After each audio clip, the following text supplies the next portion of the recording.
Saat Rasulullah tiba di langit ketujuh dan bertemu dengan Nabi Ibrahim, Rasulullah kemudian naik ke Sidratul Muntaha, yang merupakan akhir dari perjalanan Mi'raj Nabi Muhammad SAW. Namun, perjalanan Rasulullah naik ke Sidratul Muntaha tidak ditemani malaikat Jibril. Malaikat Jibril menolak menemani Rasulullah naik ke Sidratul Muntaha dengan alasan batas kemampuannya hanya sampai di langit ketujuh. Jika malaikat Jibril memaksa masuk ke Sidratul Muntaha, maka ia akan hancur. Saat Rasulullah SAW sampai di Sidratul Muntaha, dalam kebingungannya bagaimana mengucap salam, Allah Subhanahu wa Ta'ala memberinya wahyu kepada beliau berupa ucapan salam kepadanya. Kemudian Rasulullah SAW mengucapkan salam dengan kalimat At-tahiyyatul mubarakatush solawatuth thoyyibatu lillah. Salam sejahtera yang penuh barokah dan salam sejahtera yang amat baik adalah milik Allah Ta'ala. Kemudian Allah Subhanahu wa Ta'ala menjawab, Assalamu alayka ayyuhan nabiyyu wa rahmatullahi wa barakatuh. Salam sejahtera, barokah dan rahmat Allah dilimpahkan kepadamu wahai Muhammad. Kemudian Rasulullah SAW berdoa untuk kita, umatnya. Assalamu alayna wa ala ibadillahish sholihin. Kesejahteraan semoga terlimpah kepada kami semua hamba Allah dan hamba-hambanya yang soleh. Saat itu Rasulullah SAW menerima perintah dari Allah Subhanahu wa Ta'ala untuk umat Islam untuk mengerjakan solat 50 waktu dalam sehari.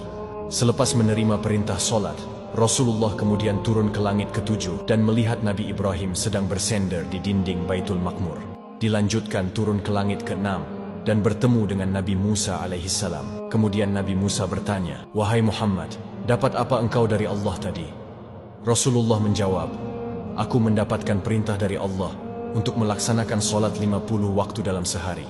Nabi Musa kemudian berkata, Wahai Muhammad, apakah engkau tahu jika aku memiliki umat yang sangatlah kekar dan besar, namun umatku tidak sanggup melaksanakan kewajiban itu? Lalu bagaimana dengan umatmu yang kecil? Kemudian Nabi Musa menyarankan Nabi Muhammad untuk kembali menghadap Allah meminta keringanan. Nabi Muhammad kemudian kembali menghadap Allah dan meminta keringanan atas solat 50 waktu itu. Dalam kembalinya Rasulullah ke Sidratul Muntaha, beliau hanya mendapat pengurangan 5 waktu. Dan pada saat itu, Rasulullah sampai 9 kali bolak-balik dari langit 6 ke Sidratul Muntaha untuk meminta keringanan dalam perintah solat tersebut. Sampai pada akhirnya Rasulullah menerima perintah solat hanya 5 waktu dalam sehari, kemudian turun dan menemui Nabi Musa. Dan saat itu juga Nabi Musa kembali menyarankan Rasulullah untuk kembali menghadap Allah meminta keringanan lagi. Namun Rasulullah enggan melakukan itu karena malu kepada Allah yang sudah 9 kali bolak-balik meminta keringanan. Dengan senyumnya Rasulullah berkata, Aku sudah diberikan oleh Allah yang paling pokok 5 waktu. Dan Allah telah menetapkan untuk setiap satu waktu itu bernilai 10 waktu.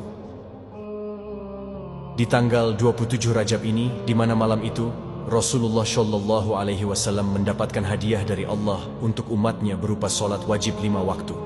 Maka dari itu sahabat yang dirahmati Allah, jangan pernah mengabaikan hadiah dari Allah ini, yaitu solat. Karena solat adalah tiang agama, maka siapa yang mendirikan solat, berarti ia menegakkan sendi-sendi agama. Dan siapa yang meninggalkan solat, berarti ia telah meruntuhkan sendi-sendi agama.